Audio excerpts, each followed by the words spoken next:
En esta parte de la diapositiva nos están mostrando lo que se llama el ciclo de la urea. Entonces, CO2 y agua reaccionan para formar bicarbonato, el cual reacciona con el ion amonio liberado por las reacciones que presenta la glutamina, el ácido glutámico, etcétera. Todas esas reacciones que producen ion amonio que habíamos explicado en la diapositiva anterior. Entonces, estas dos moléculas se condensan con el consumo de dos moléculas de ATP para producir carbamoilfosfato en una reacción catalizada por la carbamoilfosfato sintetasa 1. Recuerden que esta es mitocondrial. Hay otra carbamoilfosfato sintetasa 2 que participa en la síntesis de los nucleótidos, que es una enzima citoplasmática. Producido el carbamoilfosfato, fósforo del ATP, un carbono del CO2 o del bicarbonato y un grupo amino del ion amonio. Se condensa este carbamoilfosfato con la ornitina para producir citrulina en una reacción catalizada por la uritina transcarbamoilasa. Una vez producida la ornitina, esta es transportada desde el interior de la mitocondria al citosol en un intercambio con ornitina, es decir, entra ornitina a la mitocondria y sale citrulina al citosol. En el citosol, la citrulina se condensa con el aspartato en una reacción catalizada por la arginino succinato sintetasa, que consume también 2 ATPs porque se hidroliza ATP hasta AMP más pirofosfato que posteriormente se hidroliza por una reacción catalizada por una pirofosfatasa. Una vez sintetizada el arginino succinato, entonces la arginino succinato liasa cataliza la ruptura del arginino succinato en arginina y se libera el fumarato. La arginina, de su grupo guanidino, que es este es el grupo guanidino, entonces se libera la urea en una reacción catalizada por una enzima que es la arginasa, que cataliza una reacción de hidrólisis. Se produce la ornitina, la cual se intercambia con la citrulina, entra nuevamente a la mitocondria y en la mitocondria se condensa con carbamoilfosfato para producir citrulina en arginino succinato, arginina liberando fumarato y ornitina, y así se repite el ciclo sucesivamente. Entonces, parte del ciclo ocurre dentro de la mitocondria y parte del ciclo ocurre en el citosol. Aquí nos están mostrando que pues, hay defectos, hay enfermedades donde puede estar deficiente la ornitina transcarbamoilasa. Entonces, cuando esta enzima está deficiente, nos muestran entonces que el carbamoilfosfato, como no carbamoilfosfato no se puede condensar con la ornitina, entonces se acumula el carbamoilfosfato. Y entonces este carbamoilfosfato va a servir de sustrato para la enzima del citosol, la carbamoilfosfato sintetasa no 1, sino la 2. Entonces va a haber síntesis de muchos más nucleótidos de pirimidina. Uno de esos primeros nucleótidos es el orotato. Entonces se aumentan las concentraciones de orotato, por lo tanto se aumentan las concentraciones de las otras pirimidinas,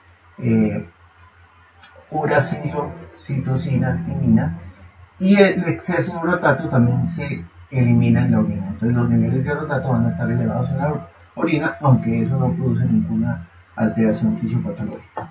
En esta parte de la diapositiva entonces nos están mostrando que hay una integración de las enzimas del ciclo de la urea con algunas enzimas del ciclo de Krebs. Entonces,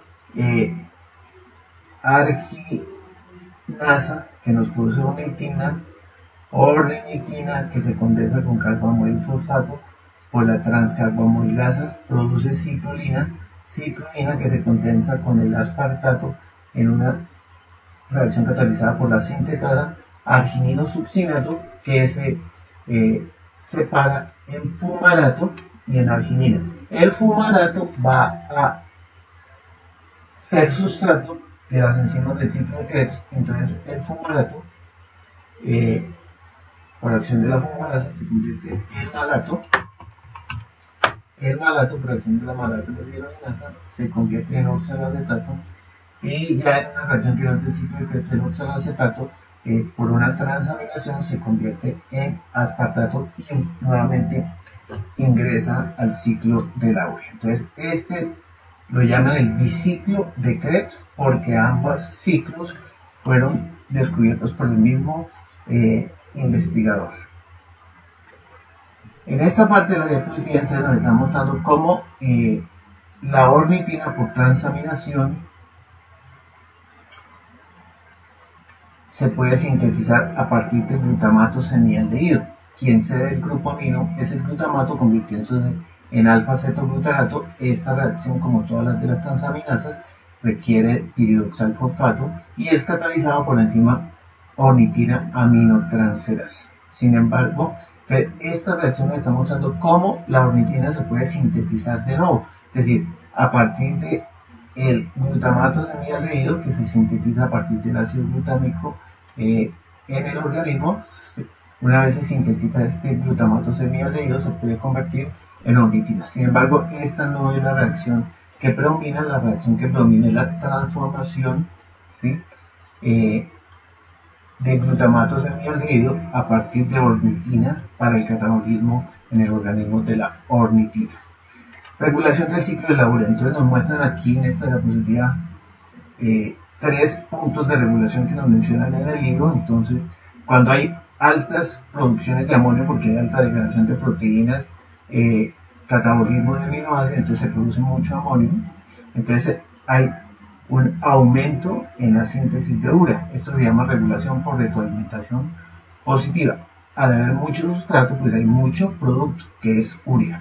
El otro mecanismo es un mecanismo en el cual el glutamato se condensa con acetil-CoA en una reacción catalizada por la N-acetilglutamato sintasa para producir N-acetilglutamato. Esta reacción es estimulada por la arginina. Entonces nos dice la arginina,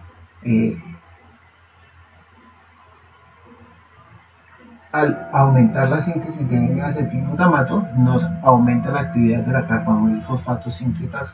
Pero también al aumentar la arginina, al haber más arginina, pues va a tener más sustrato la arginasa, va a producir más ornitina y también se va a incrementar la actividad del ciclo de la urea por este mecanismo. Al aumentar la concentración de arginina por aumento de sustratos y al aumentar la arginina porque aumenta la síntesis de N-acetilglutamato. Entonces aquí el N-acetilglutamato nos está mostrando que es un activador de la enzima carbamidilfosfato sincretasa, aumentando la síntesis de carbamidilfosfato, y al haber más carbamidilfosfato, pues más carbamidilfosfato se va a condensar con más ornitina, se va a producir más citrulina, es decir, se va a producir más urea. Y la otra es, puede haber inducción o represión de las enzimas del ciclo de la urea. Entonces, inducción nos dicen ahí, por ejemplo, cuando hay dietas ricas en proteínas o hay un ayuno prolongado. Entonces el ayuno prolongado nos lo muestran aquí. Entonces, este es un paciente que le dieron una dosis al día de 700 gramos. Entonces todas las calorías básicamente las aportan la glucosa. No hay necesidad de degradar proteínas para que los aminoácidos sean oxidados y por lo tanto no hay producción de nitrógenos en forma de ion amonio, y ese ion amonio no necesita convertirse en urea. Entonces las producciones de urea siguen siendo las basales, las mínimas.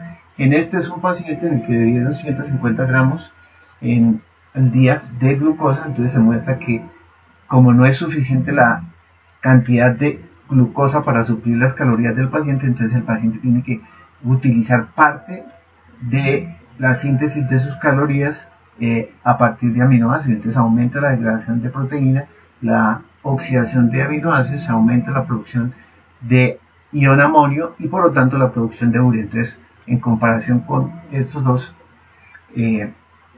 aquí hay un aumento en la producción de nitrógeno, de excesión de nitrógeno en forma de urea.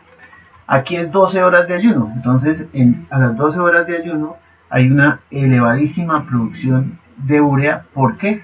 Porque como no hay aporte de calorías en forma de carbohidratos, entonces el organismo empieza a utilizar la degradación de proteínas para producir aminoácidos que van a ser oxidados para hacer gluconeogénesis y producir glucosa para suplir las necesidades energéticas. Entonces se producen muchos nitrógenos que tienen que ser convertidos a urea, y por lo tanto hay un aumento en la excreción de urea.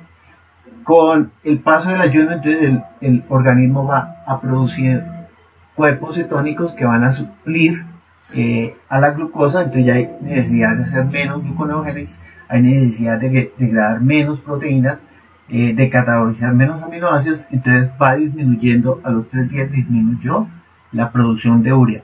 Y con 5 a 6 semanas de ayuno, entonces ya varios tejidos aprenden a utilizar muchísimo más los cuerpos cetónicos como fuente de energía, no hay necesidad de degradar mucha proteína ni oxidar aminoácidos, por lo tanto disminuye considerablemente la producción de urea con un ayuno muy prolongado. En esta parte de la diapositiva entonces nos están mostrando la conversión de la alanina a glucosa y a urea. Entonces la alanina ya habíamos dicho que es uno de los mecanismos que utilizan los tejidos para transportar los nitrógenos de los tejidos periféricos, neutralizándolos para que no estén en forma de amoníaco ni amonio, que es tóxico porque puede producir hipenamonemia, que es tóxica. Entonces se transporta o como glutamina o como alanina. Entonces cuando llega la alanina, entonces al tejido hepático, la alanina por transaminación se convierte en piruvato. Por cada alanina se produce un piruvato. Se necesitan 2 piruvatos, nos dicen en el libro, para producir una molécula de glucosa.